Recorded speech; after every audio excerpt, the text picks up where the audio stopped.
You really want to head back out there, huh? One of the core elements of Star Trek is the holy trinity of Kirk, Spock, and McCoy. How much of that are we going to get in this film? Is there a lot of interplay between the three of you? There's a lot of interplay between the two of us, more than in any of the other films that we've made so far, which has been really fun to work with Carl. You know, one of the, sort of without giving anything away, I think one of the tenets of this film is that things aren't always as you expect them. Like the pairings and the groupings of us are kind of a little bit different than they usually are, so we find ourselves fragmented a little bit in this film and working to kind of reunite and overcome our Adversary, Mr. Elba. Yeah. So, I know when we spoke on set, you had mentioned that Kirk has kind of reached this point where he's now older than his dad, or he's reached the same age as his dad. Can you just talk a little bit about that? How does that affect the captain? Well, yeah, I think that's the biggest hurdle for Kirk in this one. You know, in the first couple, it was a lot about our relationship and sussing out how that duality would work out. And I think in this, it's that existential point for a guy whose birthday is the day that his father passed. That's coming up, a big milestone for him. How does he compare himself to his father is kind of a theme that we've played out through these two films. And now I think for Kirk, it's about who is he? How does he operate in the world without the shadow of his father? And it's a good moment for him, I think. Sure.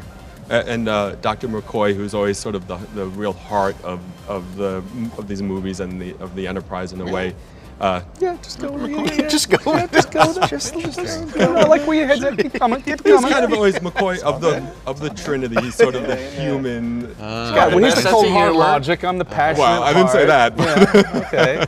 So, what is he up to now? Are we going to get to see him kind of confront some philosophical issue or something? Well, I'm really excited for the audience to see this film, particularly because you get to see McCoy in a bit more of a full dynamic of his relationship, you know, the conciliary mode with Kirk. And then for a lot of the film, I'm paired up with Spock. And I don't ever believe in the history of Star Trek we've quite seen this dynamic and these two thrown together in this kind of situation. So, you know, while we're, you know, we're sort of giving a nod to the 50 years of Star Trek, we're also exploring new ground, and I think that's going to be really exciting and rewarding for an audience. Sure. And there's going to be a lot of humor in this movie too, isn't there? Yeah.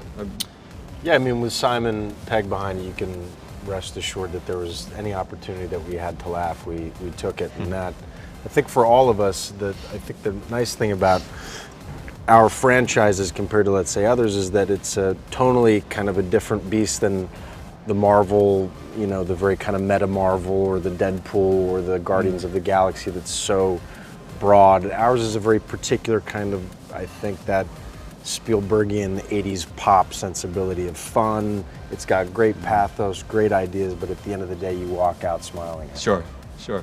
Now, what can you tell us about the threat? I know Idris Elba's character is Krall. They're kind of keeping him a little quiet as to what his deal is, but how is he a threat to the Federation or to the Enterprise? He's a giant person. Yeah, he's big.